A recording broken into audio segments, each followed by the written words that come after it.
Hey, Trailblazers, we have some exciting news here at the Trailblazing Texas podcast.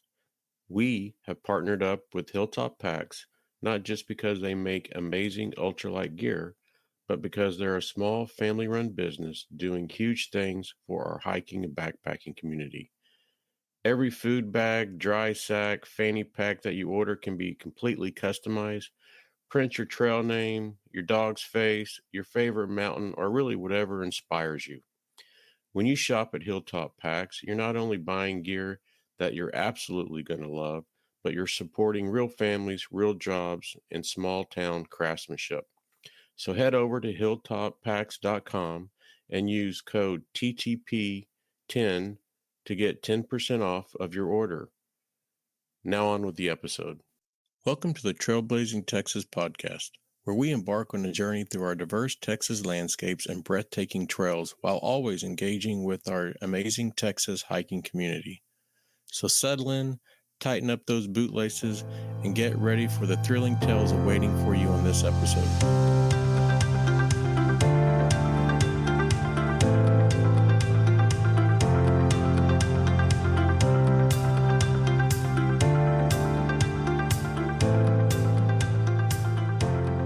What was that one moment where in your mind you're like, all right, this is actually working, and I believe we built something real. So, again, I've been self-employed my whole life and I don't mind taking risks. And I felt this opportunity. I saw the chatter, people talking about us. And I kept, every time I do an interview with a podcast or YouTube, they'd always say the same thing that like what we're doing is so disruptive in our industry and we're standing out like, above everybody else with what we're doing. Not trying to say we're the best gear. We have just, again, we're showing pictures of us and our family and the gear's different and we're custom printing. There's so many differentiators that are making us stand out. I was like, if I don't take this chance right now, because again, COVID was going on and they had shut down my photography studio. So I had a lot of free time. I was like, if I'm going to do this, the opportunity is right in front of me. And I am one who's always, my eyes are always wide open looking for opportunities my whole life. And I'm not afraid to jump. So when I start calling people that I knew I wanted to hire, and the first person I hired was an intern that I had years earlier. He was a graphic designer. He was an intern at a photography studio. He was working at a sign company about an hour away from us. And I said, hey, you got to move back to Waynesburg. Come work for me. He goes, well, I'll come down for an interview. And I had not hired anybody. I have the space above my photography studio, a room that's probably only like 60 by 15 or 20. It's not very big at all. And we're sitting in this big empty room. I have nothing in there yet. And I interviewed him and I'm telling him what my vision is. And I talked for an hour and I was so excited and so passionate that I forgot to ask him a single question because I already knew this kid. I mean, I knew him a Yeah. little bit. And so after an hour, I was like, so what do you think? He's like, I would have said yes 5 minutes in. He's like, when can I start? And I was like, oh, all right. I was like, well, just put your 2 weeks notice in. Just let me know when you want to start. You're the first person I hired. He's like, no, I'll be here Monday. I was like, well, no, do your 2 weeks notice. He's like, no, I'm leaving. I hate my job. I want to come work for you. And so we hired him. And then there was another girl that I had my eyes set on to run her. I knew long term she was going to be the general manager, and it's Amy who's still there today, who's our general manager now. She was running a doctor's office, and I knew she wasn't getting paid for what she was doing. And I've known this girl for a long time because she worked for McMillan Photography part time. And so I knew her work ethic. She's never let us down. She's always there. She really cares about the people she works with. And I would see her outside of work helping, returning phone calls back at the office, helping her doctor's office. I'm like, are you like salary? Like, she's like, no, they just needed help and didn't really complain too much. I was like, and I kept thinking back to over all those times, like Amy is going to be the one I'm going to hire. Eventually she'll be the general manager. I'm going to hire her, telling her that. So I called her up and said, hey, I got this new company. You're going to come work for me. You're going to quit your job. I'm thinking I'm going to save her world. Right. And she's like, yeah, I'm not leaving. And I was like, oh, I was very sure of myself that she was going to quit. And so I said, oh, you're going to work for me. And she's like, no, that sounds insane. I'm not doing that. So just little by little, over a few days, I'm sending her a text message. Hey, sewing machines showed up today. I just ordered like freaking $20,000 in sewing machines or whatever it was, 15,000. I said, all the sewing machines are here. Took a picture of sending them to her. She's like, yeah, I'm not doing that. And just for like 3 or 4 weeks, I was like, we're putting the shop together. Here's a picture. This is where you're going to sit. And she's like, I'm not doing that. And I did not look for anyone else. It was just going to be Christian and her and me did not do any other interviews, nothing. I was so convinced I was going to talk her into this. And now it's like this Friday. I remember this. It was like Friday and Monday we're going to get to work, and she still had not committed yet. And I'm like, hey, I'll see you Monday. Oh, And that weekend, and I can't remember exactly how it played out, but it was like just a few days before we opened. She's like, I'll take the job, and she's been there ever since. And I don't think she was messing with me. I think she really thought she was never going to take that job. Yeah, but I promised her, I said, hey, I crazy. know you're not making much there. I'll match whatever you're making there, which I know isn't much, but I promise you I'll pay you more as soon as I can. And that was the goal the whole time. During this journey, this Hilltop Packs journey, was there ever, especially like in the early days, was there ever any doubts that this was going to turn into, I don't know, what you wanted or what it is now? I don't think I ever thought it would be as big as it is. I never really had any doubts on its success. Um, I knew I believed in me. Again, and it sounds so corny, but to be self-employed, you kind of have to have this weird thing about risk, and you have to just enjoy it and embrace it, and you have to go in this mentality that I will figure this out. Because any small business owner, most of the ones that are successful, have no idea what they're getting themselves into, and that's the space they thrive in, is the learning phase, the growing phase. And I'm no different than that. I really do like that. So I had no doubts at all that I would figure it out. What I did not think was it would ever be as big as it is. But it was just, it's been such a wild ride watching. Like, look at the numbers and the number of customers we have. And I went to trail days and talked to so many people who knew who we were. And the company is much bigger than us when they were on the radar and they talked to me about it. And it's like, it's mind boggling. I did not expect any of that. I definitely had doubts on how widespread it would be. I thought we'd be big in like the little YouTube community where, these guys are kind of vain and they want pictures of their YouTube channel logo on their food bag. I thought that'd be about it. So not doubts in our success, but definitely, I just did not think how big it would get. So And I think when I look at this whole podcast and all the questions, and we talked a little bit about this in the beginning before we started recording, but this is a question that I was even kind of giving it some thought to really understand the gravity.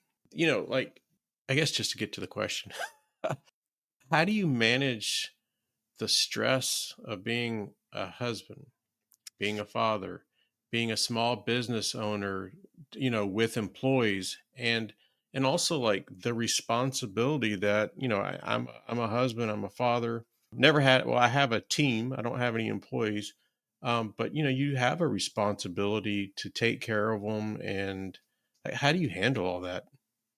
well, I have good people around me. The first thing I would say is if you're going to be self-employed and you're going to build a business, you have to hire the right people. And it's not always just the best employees, but you need the best team, the best support team around you. And I can tell you, just like my photography studio, my wife runs that. So that's taken care of. I work there. I do a lot of the work. I do the marketing, the branding, a lot of photography, but she runs it. Our coffee shop, it's run by a lady named Deneen. I run the marketing, branding, but she does the day-to-day stuff. I lean on her heavily to do all that. At our coffee roastery, it's Diane. I couldn't even tell you what she does every day, but she kicks ass at it. And we get coffee comes in, coffee goes out. So I know she's doing her job. I don't think about, if there's ever a problem, she always brings it to me after she already found the solution. And I love people like that. And they're all like that. At HillTop Packs, Amy runs that for me. So Amy is amazing. She keeps production going. She's more of a production manager than a general manager, I guess, but she makes sure everything coming in is going back out, like all the orders going out. Like I work from home today, and I ran it for a little bit towards the end of the day, but I worked home almost the entire day. Did not worry about production at all. I did a lot of website stuff, a lot of social media stuff. But she pretty much ran the shop for me. And that happens all the time. When I was in Arkansas, I didn't worry about any of this kind of stuff. Apex Giant, I have a good guy who runs the business side of that. I have an accountant who does all the accounting for all the businesses. I don't want to worry about numbers. I don't understand that kind of crap. And so I lean on him to do that stuff. He's literally on our like retainer every month. So he handles everything. He's tied in everything. So that's step one, is you have to have a good team around you. But as far as the stress, I think that's something I'm good at. I mean, I think you can probably look at your own life and say, okay, at an early age, my parents said I was good at this, and I believed it, and I went for it. So at an early age, I had parents who let me do whatever the heck I wanted to, within reason. I like building things. I like making things and creating things, and problem solving seemed to be something I always kind of gravitated towards. And Maybe the neighbor's VCR broke, which people don't know what that even is anymore. I would go fix it. Maybe someone's stereo isn't working. Maybe the speakers went out. Well, the wire came out the back. I went and fixed that. And Ben's a little problem solver. My dad ran his own business and he was in construction. So he was always solving problems. And the fact that they compared me to kind of what he did, it made me very proud. I was like, I think I'm good at problem solving. Well, that's what business is. And so I thrive in that space mainly because I was told at an early age I was good at it. And I probably was, but I believed it. And I really believed it. And when you get to be a business owner, to be really successful, you have to really believe that you can get yourself into any situation and you can get yourself out of it. Like, I can't tell you how weird that is to like just be completely unaware of what's going to happen. Like, I know where I'm at. I know what the end result needs to be. I have no idea how to do any of this, but I'm excited to learn. And so the risk part of it is, I love that part. Now, the part where you have employees and they're relying on you, I feel that. I get emotional about it, but man, it also motivates me. Like, it doesn't scare me though. Like, it's weird to talk about, but like, I love it. I love the pressure. I have failed many times. We could do a whole episode on businesses that I've had that I've failed. I could tell you Yeah. businesses that I lost a bunch of money and just didn't work out. But through every one of them, I've learned something. But it didn't make me like less. It didn't make me more worried about the next time I was going to take a risk. It just, if anything, it kind of strengthened my thought process and just how I'm going to plan the next attack. I'm going to do it better next time. It never made me feel like I'm never doing that again. As like, I can't wait to try again. Just like you're playing baseball. Okay, you strike out a few times. Either you're going to give up baseball or you're going to keep swinging, man. And Yeah. I chose to just keep swinging. For the next question, you may have just actually answered it, but I'm going to ask it anyway. So, was there any inspiration, like a who or a what, that inspired you in this space when you were first starting out? Uh, I'll give you. We'll do this in two different ways. So, as far as who motivates me and who kind of turned me into the person that I am, as far as like the problem solving thing, I feel like I had that from a very young age, but I didn't realize that was something I could really do. And this is a story that means a lot to me. It's kind of hard to explain to someone else, and hopefully you kind of get it. I Hmm. really enjoy this story. It's about my dad. And so my dad owned a construction company for many years. He has since sold it, moved on. He's actually retired now. But I was probably 20 years old, and this is the moment that really kind of turned me into the person I am. It's like, okay, let's figure this out. We're gonna go. This is gonna happen. So my dad was running a job site for his company. We were turning an old barn into a winery. We had to raise the barn up like 10 feet or 8 feet, whatever it was, build a foundation underneath of it. It was a big project, put steel all through the barn. And we had cranes in there. We had a bunch of machines. And I learned how to run everything. My dad taught me everything, how to run every single machine. I welded on that job. I did electrical on that job. Like, I wanted to learn everything. And my dad let me jump in there and help and work with the other guys and learn. But through all that, towards the end of that job, I was running the job. I was looking at the plans and I was helping build the place. And my dad would go do a different job, and he was letting me do that and gave me the freedom to make a few mistakes and figure it out. But towards the end of the job, my dad was already on another job site completely, and I was there to finish up the job, maybe 2 weeks left to wrap it up. And it was near the end where things weren't really working out. Things weren't matching up. Maybe certain pieces of steel were in the wrong place. Maybe we already bolted it down. Maybe we concreted an area that needed a pipe running through it. Now we got to bust the floor up, and like all these things are happening. Like, I'm looking at the plans, and it doesn't. It's an old barn, so it's not going to match up. But I gave up, and I called my dad. I said, "Dad, I'm as far as I can take this thing, and nothing's working. I'm ready to give up." So I called my dad. So he came the next day, and we met there at the job site. And I'm lucky enough I have somebody I can call. My dad hasn't had a dad since he was 20, 21 years old. His dad passed away when he was very young. So my dad was always the guy that everybody went to. So I'm used to my dad coming in and fixing everybody's problems, just like he was doing mine. So he showed up. He was happy to do it. He pulled the plans out. He looked at the plans, went inside, measured some stuff up, came back out, looked at the plans again.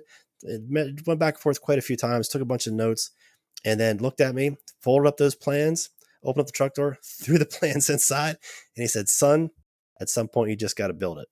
And we went inside and we finished that job in 2 days. And it was like watching him work through those problems and just get the job done. He didn't have anyone else to call. It was him. Everything stopped with him. And I watched this guy not stress about it. I watched him work through each problem, not even considering I'm going to call someone else. He just figured it out. I gave up. I was like, I was never going to do this on my own.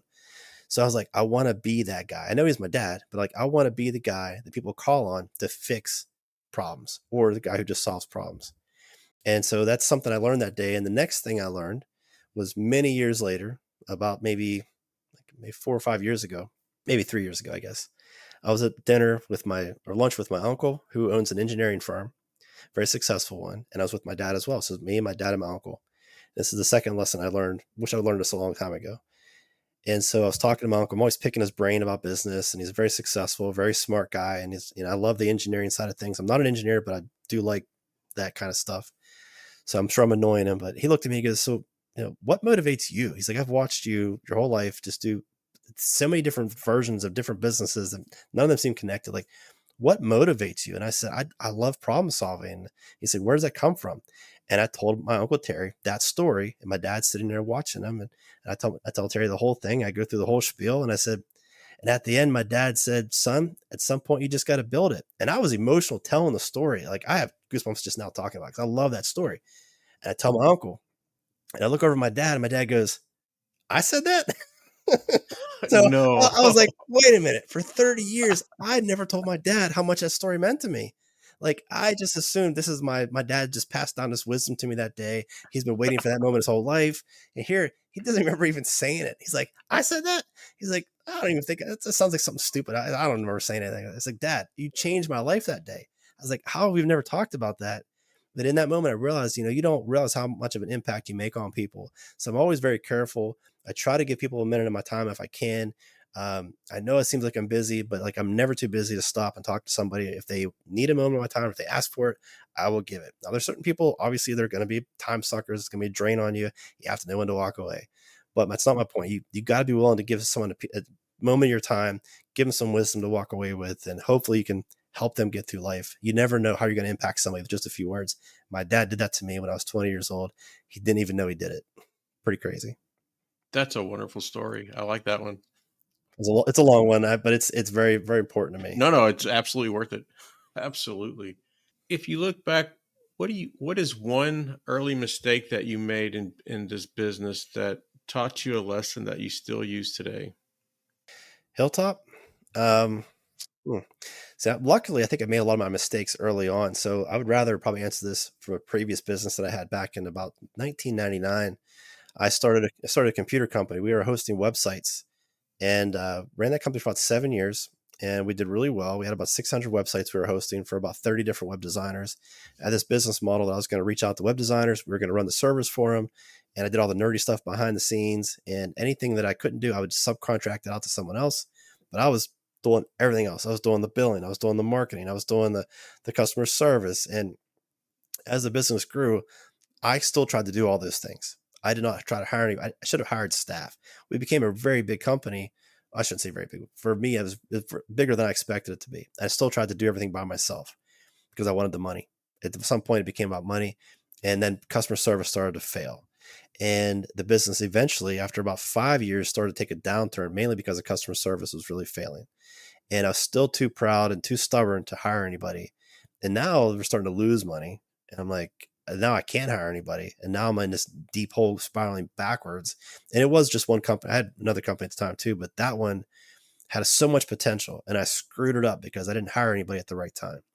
You got to hire early, and then to grow. It's going to cost you financially. You got to take a step back financially, but you got to hire early and put people in the positions to help you. And I learned that lesson from that company because I sold it for just pennies on the dollar. It had so much potential, and I screwed up. So when I hired Hilltop, I'm sorry, when I started building Hilltop, my idea was hire early, get the right people in there, pay them what I can. Don't worry about making a profit yet. Just, this has so much potential. Let's get people in the right positions to where customer service is what it should be, top notch, and just take care of the customers, take care of the employees, and just do it the right way instead of trying to just suck every dollar out of it. And I'm still barely paying myself just yet, but one day I will. That's the plan. But right now, I need to build the company the right way, and I learned that because the company back then, that to this day kills me that I destroyed that company, and it was all my fault because I did not hire anybody to help me. I thought I could do it all, and I couldn't. No. Wow. That's also a great lesson. It's a gut punch. Yeah, for sure. Oh, yeah, especially to the ego, right? Yep. So now we start to kind of move into gear design, innovation. How do you approach product design? Do you start with like maybe somebody reports or you run into a problem on the trail, or just kind of maybe more with the creative juices? It's almost always from a hiking, either a trip that I did or a trip that someone else did, and I had a conversation with them about a problem they're trying to solve. And, and a lot of the stuff we're designing now, there's a lot of things just like dry bags and stuff that we all make. There's a lot of little things that we design trying to solve a problem, and it really does start with the problem. Okay, here's a problem. How can we make it simple to solve? I don't want to make a complicated product to solve a simple problem. I want a simple product to solve a simple problem. And so, again, when you go simple, it's going to be lighter and less failure points. So everything we do is extremely simple. It's not, we're not redesigning anything. We're not going to space. We're not redesigning something crazy that's multiple parts intertwined with each other. It's all very simple construction. Strip it down so it's lightweight and less failure points. So solve the problem first. How can we make it simple? I don't know, to the listeners, you definitely can't see, but when you were just now saying that, I started to get a giggle because you have a new trowel that cuts roots. Yep. Seen lots of videos, and I just started imagining, somebody coming up to you and saying, "Ben, I was digging a cat hole, and this root got in the way, and I had to go really bad, and I need you Yeah. Here's to." how that came out. So we have our dirt diggler. All right. So Yep, the first trowel we designed was to solve a problem because people didn't like the sharp edges of all these trowels that are out there. They want something exactly. it still digs a hole, but doesn't have sharp edges. So you can throw it anywhere in your pack. You don't worry about nothing. So that's the first problem we solved. Okay, that's great. I love that trowel. I've been using it for a couple of years. Still love it to this day. But then people are like, well, still have those little roots sometimes. You're digging and you hit one, you're like, that root's kind of stopping you from digging. And I'm like, but I've used those other trowels. They're worthless. Like the little saw edges. Like I'm not a mini lumberjack. I'm not like going to saw out the roots when I got to go. I'm not doing this. It's going to make me go to the bathroom in my pants. Like this is like, there's got to be a better way. And I never solved it. I never found a better way to get rid of a root. I just thought it's just impossible. If you want that, get the sawtooth ones that are out there. Well, I was brainstorming with my buddy Travis, who was our business partner at Apex Giant, and he's not a hiker at all. Like I took him on one hiking trip and I thought he was going to kill me. Like it did not go well at all. I took him to the tallest point in Pennsylvania, which is some hiking trails there. We hiked out there and I'm thinking he's going to love the view. He's going to love this. He's going to fall in love with backpacking. We're 2 years deep into Apex Giant at this point. It's the first trip he's done with me.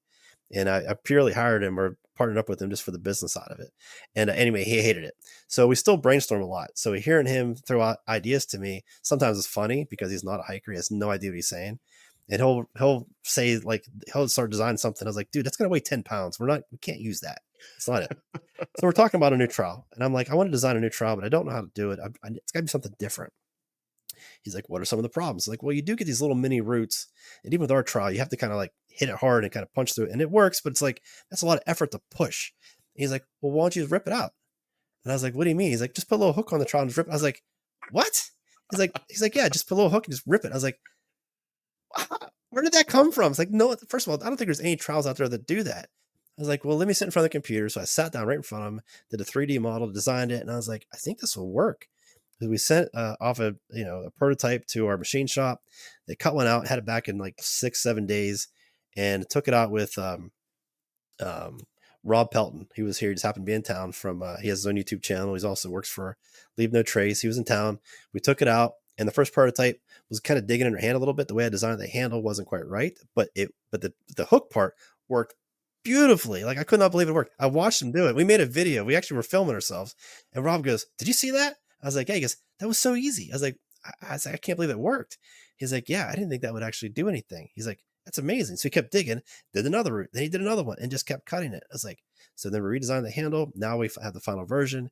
And it's the only trial that I know of that actually rips the root, which takes less energy to pull it than to do this. Yeah. Cutting through these little roots, that again, that's too much energy for me. I've always just moved over. But now, man, you just cut and rip and cut and rip, and it works amazing. So we just released it. I need to make some videos for it. But yeah, that's how that came about. From a guy who's not a hiker. He just threw a weird idea out there. He's always throwing out crazy ideas. 99% of them, not good. So Hey, it only takes one, right? it only takes one. That's it. Kind of talking about materials that you work with, what is your favorite and what is your most frustrating? I really like this new D50T fabric we use for several reasons. It's easy to sew, it's easy to manage, it's easy to print on, it's easy to get right now. The most frustrating part is all the Dyneema. Dyneema, not so much because of production, it's because we can't get as much as we want in the colors that we want. And it's frustrating because we'll build a whole web page, get the product up there. Okay, it's going to be green stuff sacks. And then all of a sudden we can't get green for 9 months. Like, okay, now we got to Oh change the man. colors, redo the pictures. And okay, so now we're going to make dry bags out of the clear 1.0 fabric. Okay, great, go. Okay, 2 months in, we can't get clear 2. Or 1.0. We have to use gray. Like, okay, I got to change product pictures again. So it's just so frustrating. The Dyneema is kind of like that. And we could go straight to DSM, which is like the parent company. I think that's what they're called. And put an order right from them and get exactly what we want. But you got to spend like $40,000 up front, and then you don't get it for like 6 months. And I'm not going to tap that much capital waiting for 6 months. And you don't even know what color you're going to get anyway. So we go through a few different distributors for the Dyneema. Now, everything else, EcoPack, Ultra, the D50T, we go straight to the manufacturer. We can get those no problem. It's just Dyneema. I love it. Two problems with it. One, hard to get. Two, it does shrink a little bit over time. And I don't like the shrinkage part of it either. People don't realize that your food bag on a through hike, a large food bag is going to lose a couple inches in height. And no man wants to lose a couple inches. That's just not something we want now. You want to hold on to that length as long as you can. That's right. You know, and it's funny when I was thinking about this question about the material because, you know, Joe with Trekker Joe's, we'll go hiking, and man, you bring up material, and he starts. It's like I guess when people bring up hiking and backpacking to me, like now I know how they feel. He like his knowledge on materials and like some of the words you were using, I was just like, oh, it's like way Yeah. over my head. There's Um, definitely people that really nerd out on the different materials, and we have all the data sheets. And I'm not a detail guy. I'm definitely okay. Does this work? Let's test it. Does it work? Does it solve a problem? That's all I really care about. Like, of course, you have to have the right fabric. The data has to make sense, but I'm not digging into nitty gritty more than I need to. So there's guys that definitely I talk to. I'm like, guys, I don't even know what you're talking about. I live in this space. I don't know what you're talking about. Like, that's way over my head. And like, well, you have the data. Okay, I was in Trail Days. Perfect example. I was in Trail Days, and some guy was talking about the D50T. He actually owned a small company, and we were using it. He says, "Yeah, it's really cool stuff. We're starting to use it too." And he starts talking about all the data. I was like, "Man, I don't know what you're talking about." He's like, "It's on your page. It's your data. It's your data sheet." I was like, "Oh yeah, that." He's like, It's your data sheet. You designed it." I was like, "I did that to help you guys because I wanted other companies to use it. So I designed this data sheet along with Challenge Sailcloth to put out there to other people so they could use it and hopefully kind of basically awareness to consumer of, okay, we're all going to use this new fabric now. At least some of us are. Because if it's just us, that education process gets expensive. If other small companies start using it as well, that helps out. But it was just funny. He was talking about the data sheet on my website. I didn't know anything about it. yeah, one time I was talking to Joe, and I was actually just left a Dairy Queen, and I just left before I ordered because I just got back from a hike, and in Houston, it's right now we're almost 100-degree temperatures, Man. and when you pull out your wallet and you've been hiking, you have all the ass sweat on your money, on your credit cards, or back sweat, whatever it is. And so I was telling him, like, yeah, I was embarrassed, like my money's wet, my debit card's wet, and he's like, oh, you should use the flux capacitor material and blah blah blah. And I'm like, oh. So yeah, he ended up having some material that works. So I have no more problems. No more butt sweat on your cash. There you go. That's right. Is there a piece of gear in the Hilltop Packs lineup that took you the longest to get just right? Oh yeah, like our Raven backpack. I've changed and tweaked that thing so many times. Like I have the last prototype that I designed before we released the Raven, which was like late Wow. 2019, early 2020. And I have every backpack I've made before that, all the way back to 2016, I think. I have another hanging at Hilltop. It's a big, long wall. It's about 15 backpacks across the wall, showing the whole history of our company. And but I've changed and tweaked that Raven so many times because I learned a lot. The Hmm. first one still functions. We still take it out once. My brother actually uses it. Still holds up great. But there's so many things about that the way we did our pockets before, the way the adjuster worked, it wore through the Dyneema a little bit too soon. So we do this pockets differently. Shoulder straps are close to the same thing, but the grow grain, now we use like a mil spec grow grain across the front of the thing. So it just holds up a lot better. The early versions would wear out after so much time. Now they last forever. So little things like that, just that's the benefit of having a small company like us and Trekker Joe's. You're just constantly tweaking, constantly changing, and we're all learning from each other, whether they want to admit it or not. We're all checking out each other's Mhm. pages and zooming in on pictures. Like, how did they do that one thing there? Like, hey, I have no problem admitting I did that. We're all stealing from each other. Um, Absolutely. when it comes to backpacks, there's not a whole lot of innovation out there outside of just the way it looks. They all function kind of the same. It straps on your back. There's a few companies doing something a little bit different, but that's difficult. If you're talking about traditional backpack, there's only so much you can really do. But I have tweaked and changed the components and the fabrics over time to make it what it is today. So I don't know if this is secret or not, but can you give some insight and kind of walk us through the process of turning an idea into a finished shippable product? Sure. It usually starts with a lot of times it's an email from a customer like, "Hey, I have this problem. How do I fix it?" Or "I have this problem and I'm using your whatever bag. It's not big enough, or it's not small enough, or I think it would be better if you did it this way." Perfect example. This morning, I was talking to a guy about our zipper pouches. He's like, "I love the zipper pouches. I buy a bunch of them. I use them for different things. I wish you had ones a little bit taller because this is what I do with it." And I was like, "Oh, I never thought about that." And it's like, so having a taller zipper, and that's how that kind of stuff. It's not a drastic, years long production and R&D process. Usually, it's just a problem that a guy has. I'm like, yeah, I bet other people would probably benefit from that change as well. So we're gonna add a taller size to our zipper pouches here pretty soon to solve that guy's problem, and I'm sure it's gonna solve some other people's problems as well. I would like to take probably a longer, a larger toiletry kit. So if I'm gonna use a zipper pouch for a toiletry kit, I need to be a little bit taller anyway. That's probably a good idea. Usually I just use a bigger dry bag, but I think I would go to a bigger zipper pouch if I had that. So usually starts with a customer conversation, and then we get to work, and then I will go and I'll sew something up. I'll prototype it myself. No one else really does that. And then I'll play around with it a little bit and just play with the size. If it's something sewn, you don't really have to, if you already used the fabrics and you've already done that designs, you don't have to really test it or anything like that. But if it's like a metal product like the trowel, we'll design it, test it, design it again, redesign it, remake it, test it. But it starts with a conversation, usually with another hiker or my own experience out on the trail. And okay, how do we make this easier, simpler, lighter, better? And then by the time it's done, take pictures, put it on the website, and send an email. Here we go. That's it. And but again, small companies like us, myself, Trekker Joe's, we can adapt and change. Even like big companies like Z Packs, like they're adapting as they go. They may not always announce it, but they're going to keep tweaking that backpack every year, every 6 months, or what as needed. You may not even know it. They're not making a big announcement. This is the whatever version 19.5. They're not doing that. They're just going to keep going. So, I mean, sometimes they do that, but you know what I mean. They're not. That doesn't have to be a big release or a big moment or a big announcement that hey, we changed the pocket a little bit. So it's just constantly changing. What about the field testing that you do for your products? And I have kind of a funny story. Like, I was given some gear to test. It was just like a little sleeve, and I'm not hiking and backpacking every day. And so, I'm just thinking in my mind, okay, like, I have 3 or 4 or 5 trips a year. Usually it's to the quads, or I'm usually on the Lone Star Hiking Trail every Sunday, hiking sections of it. Am I going to really be able to give it the proper field testing and report back? So, I'm just, while I'm working, I'm just opening it up, the snap like 400 times a day. I'm sitting on it, stepping on it, biting it. Like, I try to. Good example. So we first switched to the D50T fabric. We wanted to test it out to see if it was really going to hold up, and had no idea. So we made a stuff sack out of it, and everybody that was in the shop that day, I made them all open and close it. I think 50 or maybe 100 times each. I forget at this point. And so they open and close it, and it passed around to everybody.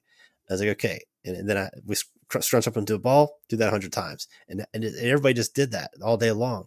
And then I took it home and I used it in my computer bag, which is a backpack that I made, and I put my cords into it. So okay, I'm gonna use this thing, and I used it for weeks, and I just saw like it actually got softer, it got quieter, but the structure was awesome. It was perfect. There was no wear and tear. There was nothing looked like it was flaking off. It didn't wasn't getting fuzzy the fabric or anything. There's no delamination. I was like, I think we got something here, and clearly used it way more than anybody had ever used it on a trail at this point. Because again, everyone in the staff used it. I'm using it every day for cords and sharp objects are going in there. A mouse goes in there, and I use it 2 or 3 times a day between going to my coffee shop and at the Hilltop and at home. And so, yeah, sometimes we test it, like you said, just in real world situations where it's not backpacking, but we can use it Another perfect example is I designed a backpack to use as a laptop bag, and I was just going to use it every day for a while before I sold it, and it ended up being terrible. It didn't work out, so I got to redesign it, and it had to do with how far the laptop goes down into the bottom of the bag. I had it raised up about 3 inches, and I had a cushion underneath, and I was going to put a pocket in the bottom. I don't even know what I was thinking. I was just trying to leave some space down there. I was going to do something like access from the side, like a zipper or something. What I found was the weight of the laptop was way more than I expected. It basically it crushed all the fabric down. So that little 2 or 3 inch window or space at the bottom of the backpack, it just pushed it down, and it didn't ride right. Now I have this scrunchy part of the backpack that didn't work out. So, but if I had a way to go on the trail for something like that, which you're not going to carry a laptop on a trail, but yeah, we test stuff in everyday use, of course, just to try it out. Yeah, like, I'm walking around the house chewing on it, and my wife's like, "What the hell are you doing?" Like, I'm just trying to put it through its paces. We were digging holes in the yard out next to us. There's an insurance company right next to us, and we're digging in front of their insurance company. Didn't even ask for permission. We're just digging a hole in their yard, and it's kind of our yard a little bit, but we're out there digging. And then I went and got Amy, and then she dug a hole, and then Christian dug a hole. We filled it all back in. We're filming it, taking pictures, and they had to be looking out the window like, "What the hell are they What doing?" the yeah. That's So important stuff. it's important stuff. Yeah. So, this is a very interesting question in my opinion. So, what is your opinion on the ultralight versus comfort debate in the backpacking world? So definitely a firm believer in, at least for me, I wanted to go as light as I humanly could. Like I got my weight down very, very low. I was so low, but my goal wasn't to be like an ultralight hiker. I wanted to go as light as I can so I could add in some things I wanted to take, like my camera gear. Early on, it was about taking my camera gear. Like I said, I bought all the Z Pack stuff early on.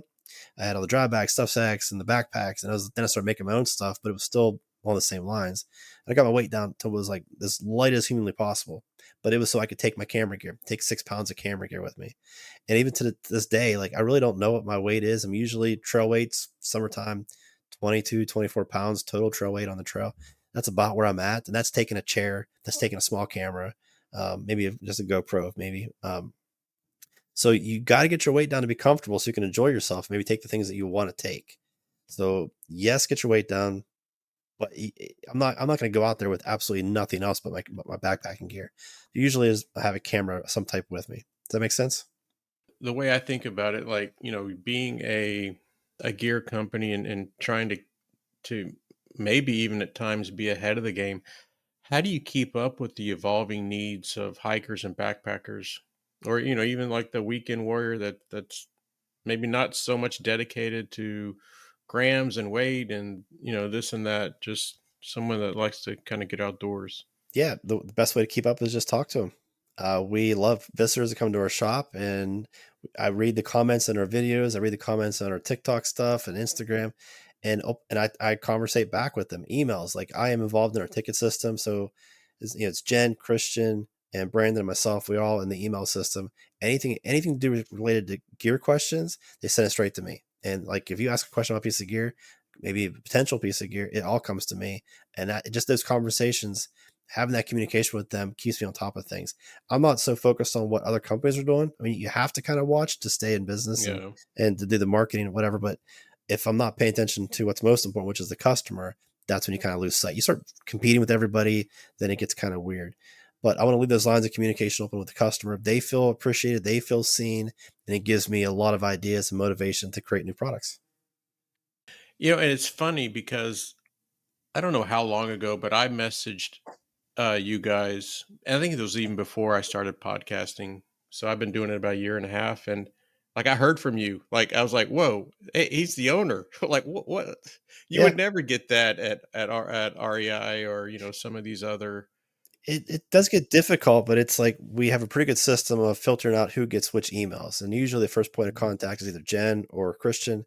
They know how to answer a lot of questions. If it's a printing question, Christian answers it. If it's a shipping issue or order issue, Jen handles it. If it's a wholesale or business to business, Brandon gets it. If it's a product idea, a product question, or anything like that, it does still come to me. And when Tim gets here, he may pick up on some of that and do some of those duties. But I enjoy it. That's useful for me because again, I can use that information to design new products. So I think I'm always going to be involved in that, no matter how big we get. It's still backpacking. We're just like we're going to be a big, massive, $100 million company, a $1 billion. It's not going to be that. So I think I'll always have a space carved out where I can answer emails myself.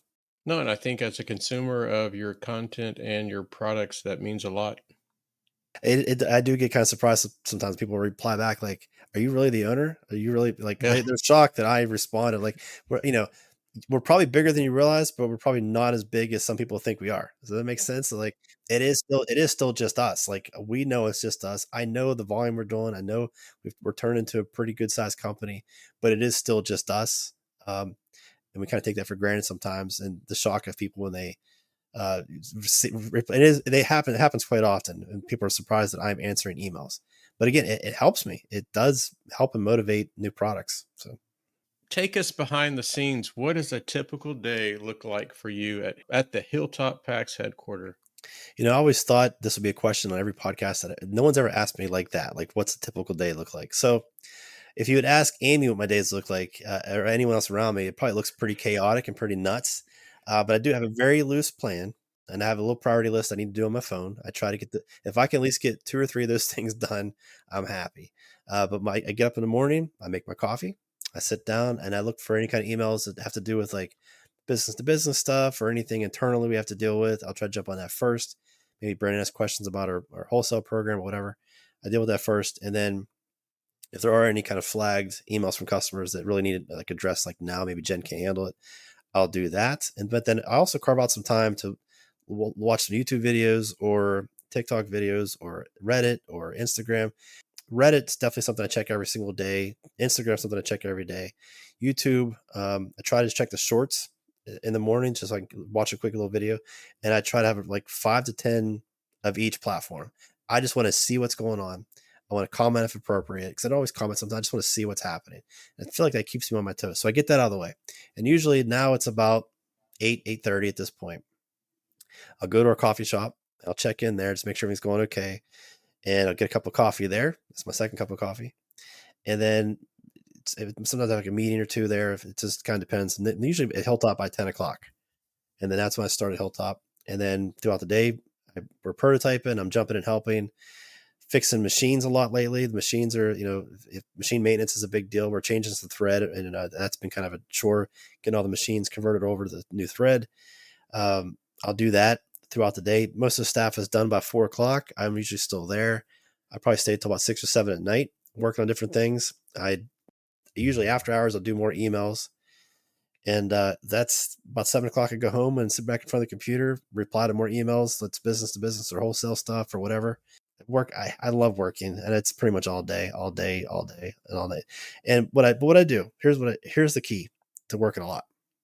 I have a wife, which we haven't talked about a whole lot yet.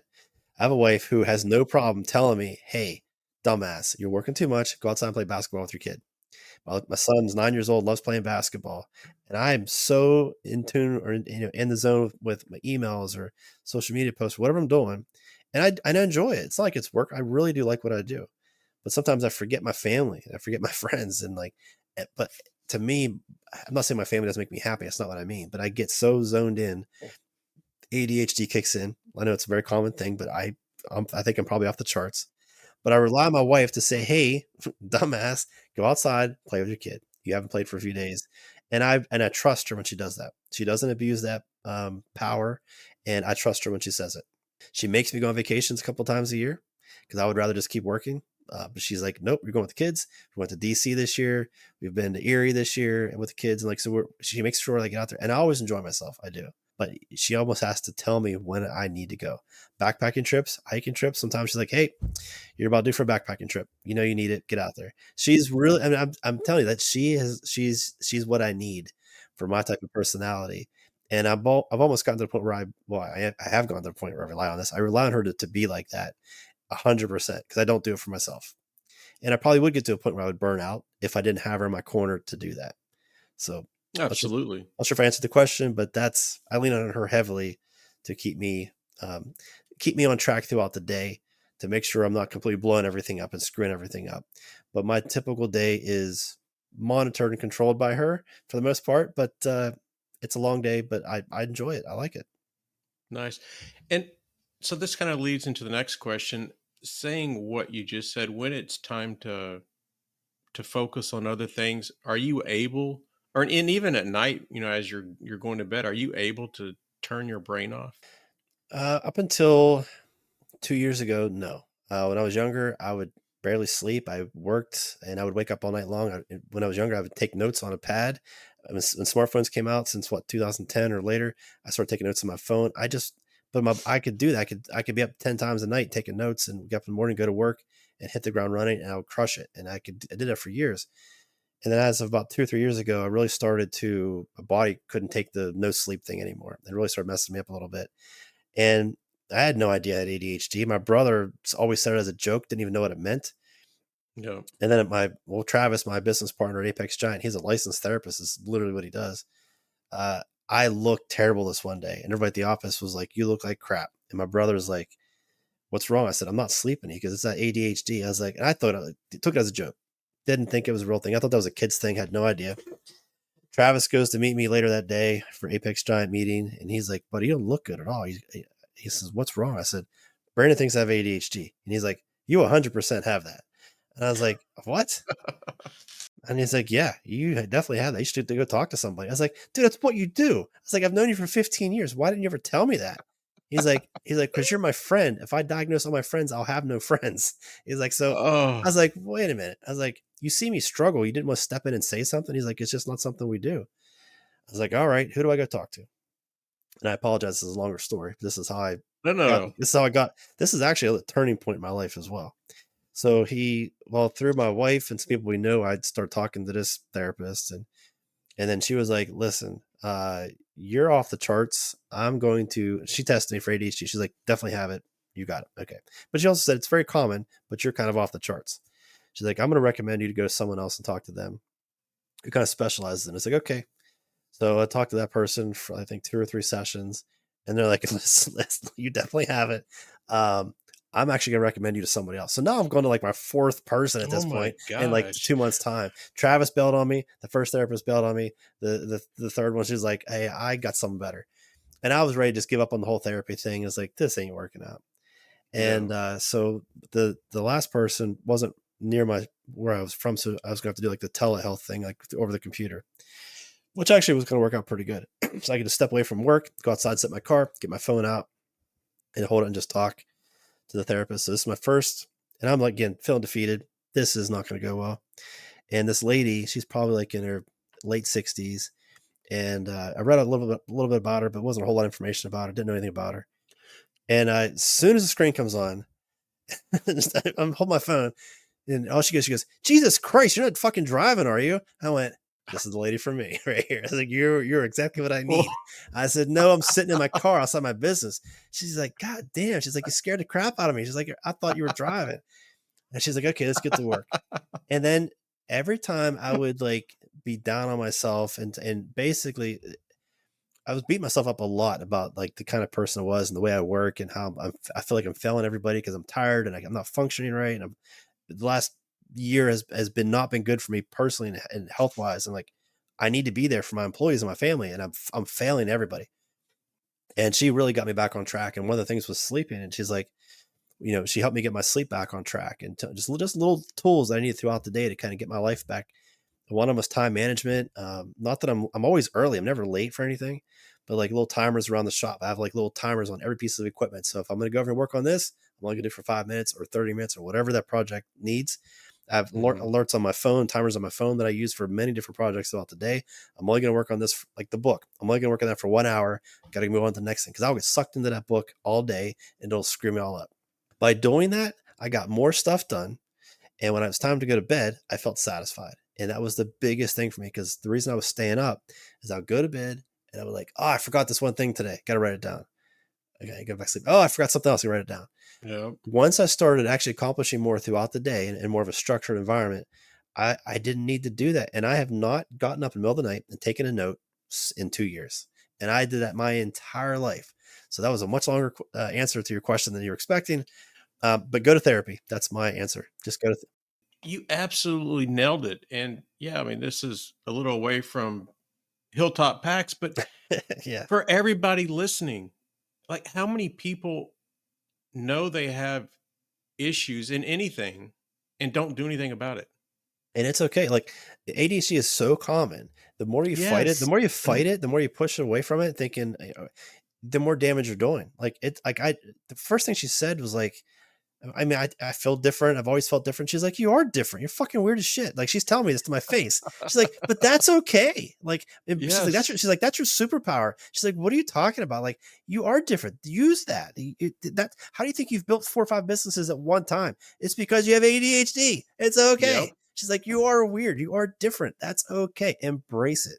And I have been able to walk in, and this is we're getting way off topic now, but like I walk into rooms now, my chin's a little higher. I feel like I belong. I'm in a bunch of different boards in our community. I'm on the chamber board. I've been the president of our local tourism office. I'm on our economic development board. I'm involved with a bunch of different businesses, and like, and I still would always walk in thinking I don't belong here. Like, this is not like I'm a fraud. These people, how are they thinking that I know what I'm talking about? And ever since, Yeah. because I felt different, I felt weird. And I've had so much more confidence from that moment on. HillTop Packs has grown more because of that. At least I feel it has. I've grown more as a person. I feel like I've grown more efficiently. I've grown closer to my family. I'm more useful to my friends. All that because someone convinced me to go to therapy, and it was the best damn thing I ever did. I feel Yeah. so good. Yeah, go ahead. It's crazy. No, I mean, it's yeah, and we have to love ourselves, and we have to understand that we are worth the effort. Yeah, 100%. Like you said, everybody in our lives will benefit from it. 100%. You do belong in that room you're in.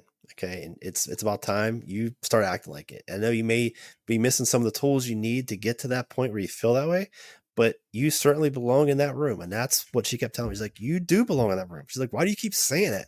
I was like, "I don't know." She's like, "Well, you do. So, Walk in there like you freaking own the place. I mean, well, like you've earned it, but not really, but yeah. you know what I mean.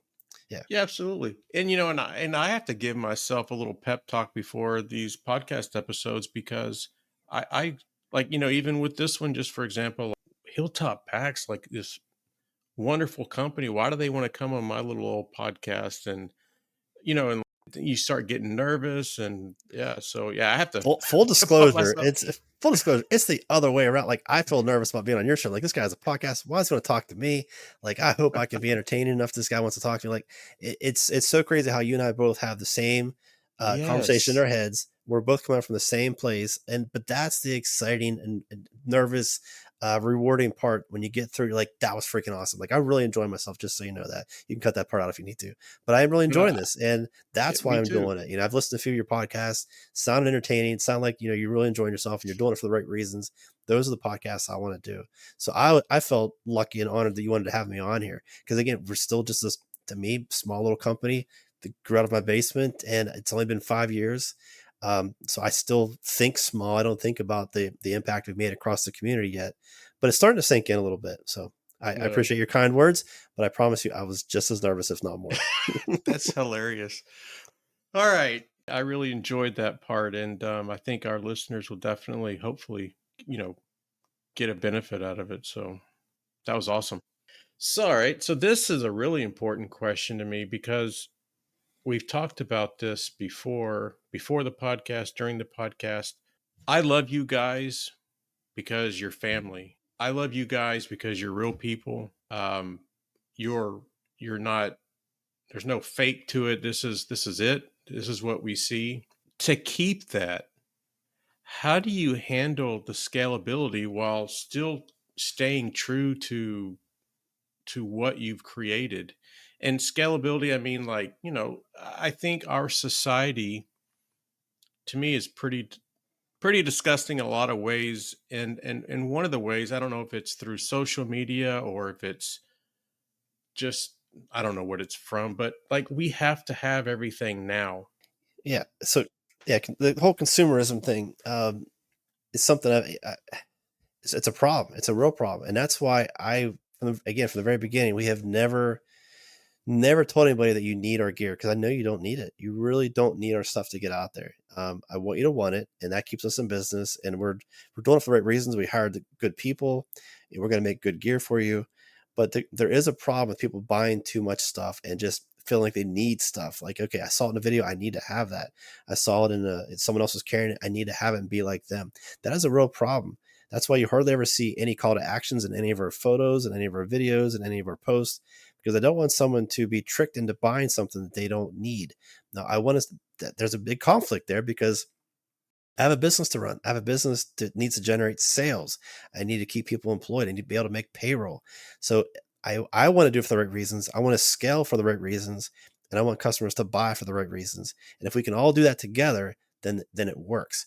And so even though it seems like we've scaled fast and we did in a lot of ways, it was still somewhat controlled growth because there's times we turn products off on the website that we're selling too much, we'll slow down and I'll just shut it off for a week or two. And backpacks are a great example. We'll turn that off once in a while when we're just way too far out. Instead of hiring a bunch of new people just to make more backpacks, just to keep feeding the beast and just keep going, yes, I want to grow, but only because I want to hire more people and not just to keep chasing a dollar. So how do you scale and stay true? I think, like I said earlier, we've had the same message from the very beginning. You don't need our stuff. You don't need it. You really don't. I want you to want it, and I want you to want it for the right reasons, and then we can grow the company together. That's kind of that's how we've been able to scale and scale. I don't know how to end that conversation, but that's how we've done it, and it's not been easy by any means. Scaling up actually is fairly easy. It's scaling back down when things slow down a little bit. That's where we kind of run into some problems. So yeah, we're making it work, but that's our message, and that's our, I don't know what the words are you're looking for, but that's how we feel about our company. And from day one, we haven't stopped that mantra that we want you to want it. Yeah. Awesome. So, in the 5 years that you guys been in business, has there ever been any opportunities that you've turned down just because they didn't align with your vision? Sure. Not in like a real negative way, but we knew we weren't ready for certain things. Like Garage Grown Gear from almost day one was beating down our door, and they wanted us to sell our product on our website. And Lloyd is a great guy, and it's a great company, and they've helped us out in so many tremendous ways over the years. But for the first couple of years, I kept telling them no. I said, I feel like if I do this with you, I'm going to either screw up our relationship and not be able to fulfill those orders, or I'm going to screw up our current customers and not fulfill those orders. I can't grow that fast yet. Like we're not in a position to take advantage. It would have been more money. It would have been a lot more money, and he's willing to spend a lot to get us going. And I was like, Lloyd, I know we're not ready for that. So I had to turn it down for like 2 years. We turned it down, and then when I got to a point where I felt like we were kind of evening things out a little bit, we had good production, good machines, good people, and now we have the capacity to kind of grow. And I felt comfortable about it. That wouldn't affect our current customers. Called Lloyd up and said, "It's go time." And we went. But that was 2 years of waiting for the right time to do that instead of just jumping on a dollar just for the dollar. I mean, and that was a smart move for us, and it really worked out well. Yeah, I like that. So, if you had to start over today with Hilltop Packs 2, would you do anything differently? Nope, I never really look at things like that either. I'm definitely an experienced kind of guy. Like I like experiences, and doing it over again, I don't need it to be perfect. So you're not going to learn anything if it's perfect. And think about that. I mean, no matter what you're doing, you're going to learn through all your failures. And if you take all the failures out, what's the fun? Think about all your backpacking trips you do. The most important ones to you, the ones you talk about, are the hardest ones you've done. You're not talking about the boring ones where you figured everything out and it was just a nice, easy stroll to the top. No, it's the Right. hard freaking trips. Those are the ones you talk about. So I really wouldn't change anything. Of course, I've made bad decisions and maybe things I feel bad about or feel, that didn't work out. Maybe someone's job was affected by my bad mistake and I laid somebody off. I feel awful about it, but I'm going to learn from it and just do better next time. So I've never been one to kind of look back, mostly because my memory's getting bad and I don't know how to do that. I forget about all that stuff. Um, but yeah, I really like the journey, man. I like it when it's hard. I like it when it gets tough, and that's what makes it fun. If you kind of look in the space that you operate in, a smaller outdoor company, what do you think is your biggest challenges that you face? Well, I mean, obviously, we rely on social media heavily. So staying on top of all the different platforms that are out there, the ever changing platforms, and knowing they're just going to change again. And then you got AI and like all this stuff that's happening. Like, so where do I advertise? Where do I post? What kind of content am I creating? It's constantly changing. I enjoy that challenge, but that is probably the hardest part. I mean, making the gear is not hard. Getting the word out is through social media is probably the hardest part, like how much it's changing. But we have a nice customer base now, and that once there's going to be a certain point where you reach so many customers where they start doing the spreading the word for you, and that certainly helps dramatically. But we still advertise, we still post, and yeah, that challenge of social media, it's only going to change faster. It's only going to change more crazy, and what each platform wants from you is constantly going to be changing. It's getting shorter, and it's getting more catchy and whatever flashy to get. And that our style of social media is just like, here's the thing, here's how we use it, here's how we make it, here's how it's customized. We're having to make those videos shorter and shorter and shorter and shorter while still staying true to what we want to do. Yeah, I remember like when TikTok was going to be banned, and I jumped on, was it Red Note, and then I jumped back, and it's not. I mean, it's like you said, it's always and always changing. But I put myself in a position where that's my job at the company, is to do all the advertising, all the social media stuff. Every single post we make, that's me making it. And that allows me to kind of adapt and just kind of jump around. Maybe one day we'll have a marketing team. Bringing Tim here from the Grand Canyon, who's Tim's our creative content guy, bringing him in to be part of the marketing team. I'm still going to be in charge of all that. He'll be more like directing some of the videos and helping out with some of that kind of stuff. But it's still going to be the same formula. He likes what we do, and we're happy to have him. But I'm not going to change our format. It's really the length and how quickly we get into the video. Those things will change over time. So, have you ever seen any shifts in the outdoor community that have impacted your business in either a positive or a negative way? 100%. So not really. I don't want to say positive or negative in any way that's like harmful on purpose and like that. So what's happening? We came up at a time during COVID where everybody's getting outside. There was a massive influx of people hiking outside. We're talking like 4x, like maybe even more than that. It's hard to, this industry, people have talked about it. It's at least 4 times the number of people who are getting outside. So we had a massive number of people to market to. A lot of small companies started during that time, blew up during that time. A lot of old companies really expanded during that time. But everybody, at some point that was going to trail off. And if you didn't pay attention to that, you were going to be hurting. And really last year, even the year before that, some businesses started to kind of drop off because that the number of hikers was starting to recede back a little bit. You didn't have the massive number from 2020, 21, 22. 2023 started pulling back a little bit. 2024 pulled back a lot. This year pulled back even more. And right now, the way experts are talking, it's like pretty much where it was pre-pandemic levels of number of people that are hiking out there. So I knew from very early on, it's honestly been on our plan. We've talked about it all the time. At some point, this streak ends. I want to be there and ready for it. And so we really positioned ourselves to just keep doing things differently. So we stand out. So we're there. We want to be last man standing. A lot of companies didn't make it last year. Waymark Gear is one of them. A bunch of other companies, I can't think off the top of my head, went out of business last year because they just did not scale back fast enough. They didn't Right. reset, they didn't get back under control, or they accumulated so much debt, so many people, so much equipment, and they just were not able to scale back and end up just going out of business. So this year, it kind of caught up to us, but not in a way that we expected. Our direct to customer, we've controlled that growth. We have still doing really well with that. The one thing we didn't think about was all the business to business accounts that we were accumulating over the last 5 years. The garage growing gear was the first one, but the last 3 years we started adding more. And last year we had at least 12 different business accounts that we sell to. And last year was 12. This year, there's only 3 of those actually actively purchasing. So there was been a massive withdrawal in businesses. Either they closed or they're scaling back their purchasing, whatever's going on. The whole industry is pulling back. I can't control those businesses. I can only control mine.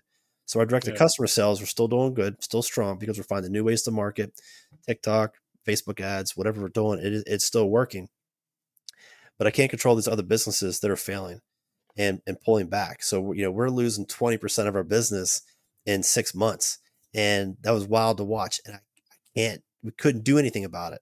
And that's what led to that video that I made last week, where I was like, "Hey guys, do you have any ideas? I don't want to lay anybody off. Here's what's going on. My direct to customer sales are great. We've controlled that, but I can't control the business to business and wholesale side.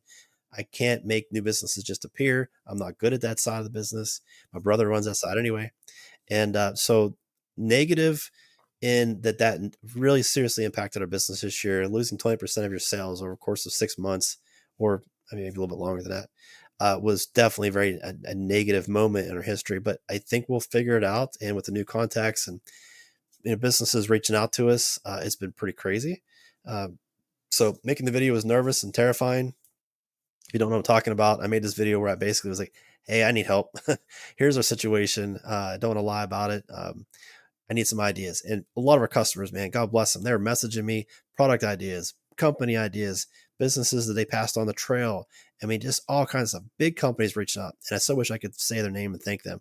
Small companies reached out, and it was crazy. So the receding number of backpackers in the wilderness every year has been going down since COVID. That has negatively impacted us in ways I didn't quite think about, but we're going to figure it out. Long Yeah. answer to a short question.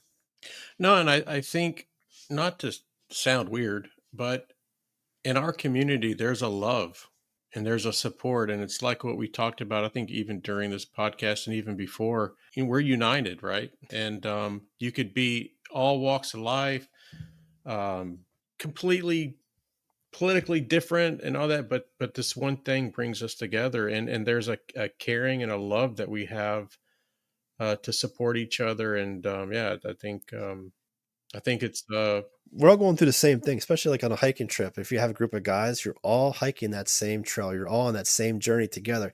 And there's a bonding experience there. So even if maybe you didn't hike with the guy that you watched make the YouTube video, or you didn't actually hike with the guy that sent me the email, we both took similar journeys out there. We both get it. We're both doing it, you know. And there's just something to that. There's just not another sport or activity or hobby like that. It just not. And I do a lot of weird, crazy stuff. And there's not another industry like the backpacking community, and I've absolutely fell in love with it. And that's why you know, I've vowed, like, anything I do moving forward business wise will branch off of backpacking in some way. But I absolutely love it, and the outpouring of support was just crazy. We almost didn't post that video. Everybody, like, our shop was split 50-50. We're like, should we post the video? And we're like, I don't, it looks desperate. I was like, I am kind of desperate. I was like, I don't care. Like, I'm not like that proud of a person. I'm not that worried about it. My brother was like, don't post anything negative. I was like, I don't know if it's negative. I said, I'm looking for opportunities. I said, this is real, man. I was like, do I lay someone off, swallow my pride, or do I swallow my pride and make a video? It took about 4 or 5 hours. Finally posted it.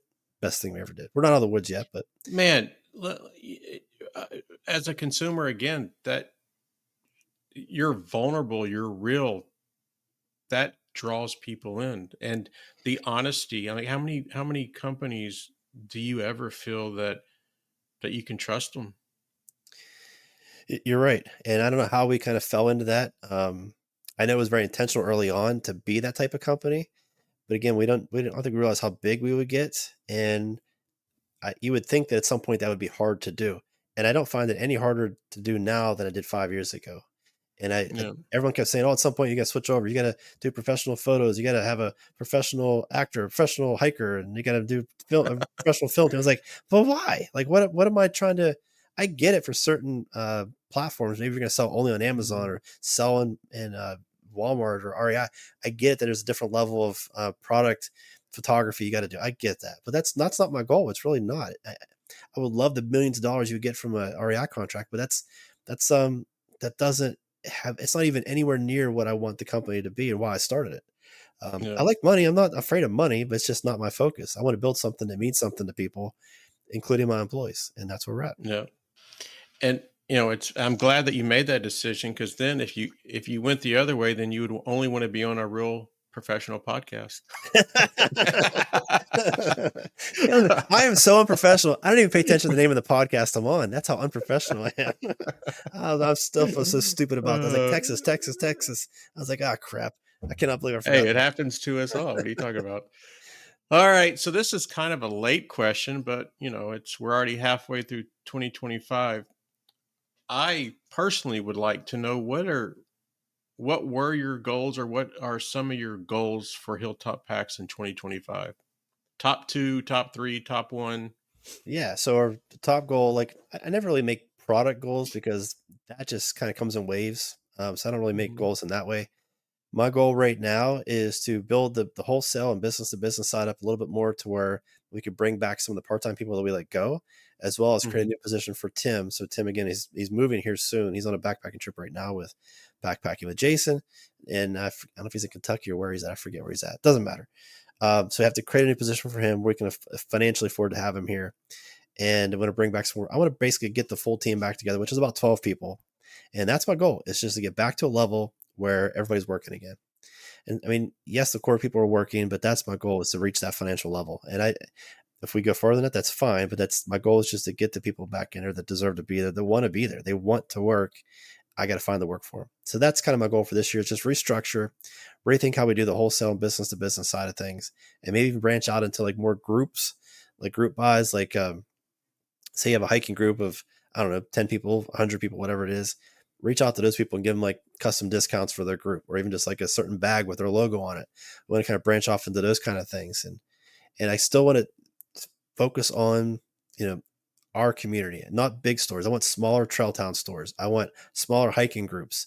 That's the kind of stuff, the community driven stuff. That's what I want. So, what is a piece of gear from another company? You don't have to mention the company's name that you love and you always bring along with you on a backpacking trip. Sure, we'll just go back. First of all, was I bought a lot of Z-Pack stuff, and so I love that. But I did move on to make my own gear. I also bought some early quilts from Enlightened Equipment, great company. Both those companies are phenomenal. I can't say enough nice things about those guys. More recently, I've become friends with Chad from UGQ. I'm using his quilts, so I'm pretty much always using his stuff over there. If I had to like branch out and use some other gear companies stuff that maybe even though I make it, and if I didn't have a company, I would use like my buddy Devin makes stuff at what's its company's even called? And it was Devin. It doesn't matter. His company. I forget what it's even called. I'm getting so old. Red Paul Packs is another one. A guy named Matt. Just really cool people, small makers making gear out of their garage, out of their home. They just hustle. Good people have offered good advice to me when they didn't need to. You know, when they're smaller, same size, bigger.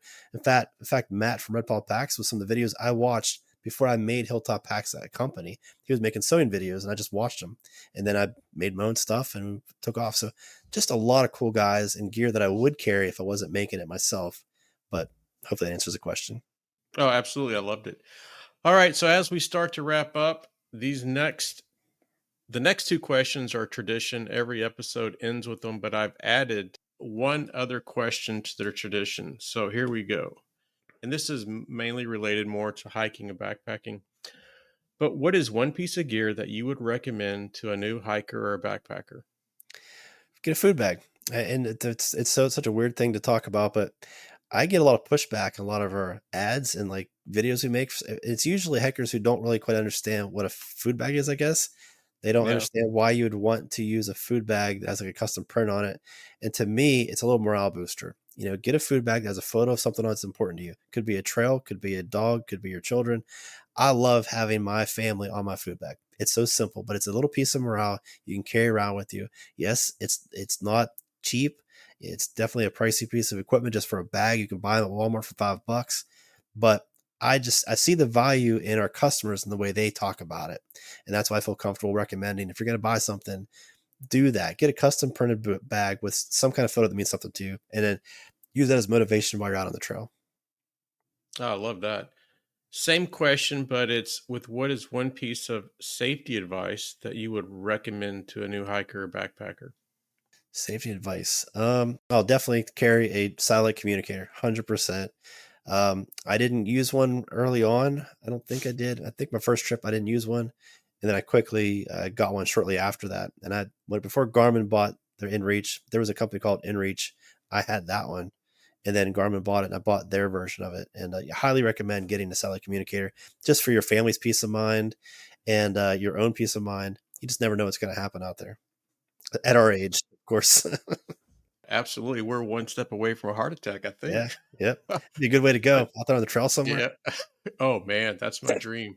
Yeah. But yeah, so it's funny you say satellite communicator because I got one as well. And it was when I got home from a backpacking trip. So the four highest peaks in Texas, we call it the Quad Quad. So you hike up on a trail to Guadalupe Peak, and then it's off trail canyon navigation to Shumard, Bartlett to Bush, and then it's down a trail on Bush all the way back to the campsite. And so that was, I had a quest to do the 10 highest peaks in Texas. And so there, we were going to bag four of them in a single push. So we started about 3 in the morning, got back to the campsite, I don't know, 8:30, 9 o'clock at night. Of course, my wife was trying to reach me, and you don't have cell service out there. And, she's talking to my mom. They're thinking about calling the Rangers. And finally, we get back and I walk out to where the visitor center is and I get some cell service. Oh man, she let me have it. And when Mhm. I got home, I had a Garmin in reach. Yeah, I have a whole section in the book that I wrote about why you should have the communicator. Very, Yeah, very important. I mean, it's available. Why not use it? absolutely. Absolutely. All right. Last question. If you could leave one message pinned on a trailhead or a trail marker for hikers decades from now to read, what would it say? Keep walking.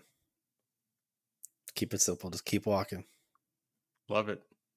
Keep walking forward. Add an extra word to it. Keep walking forward. Don't look back. I love it. Well, Ben, first off, I can't thank you enough because, as we talked through the podcast, you're a man of many hats, many responsibilities, and for you to take 2 hours and a half almost of your day to spend on this podcast, it means a lot to me. Happy to And do I it. don't know, yeah, and I don't know that I could ever, in words, thank you enough or tell you how much this means to me. But yeah, I greatly appreciate it, and for sure, you will always have support from the Trailblazing Texas podcast and my listeners. I And appreciate that.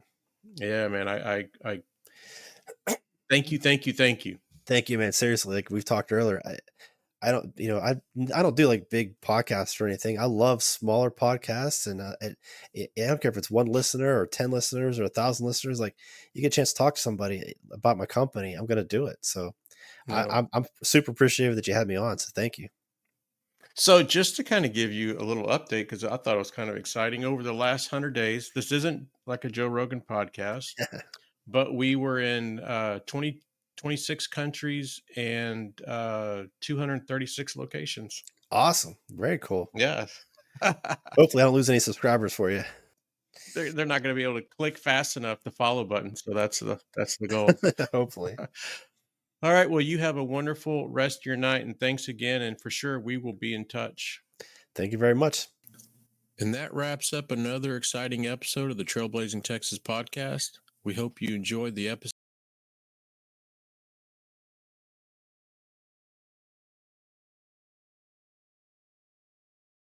and share many more tips to enhance your experience on the trail. Until then, happy trails and happy hiking.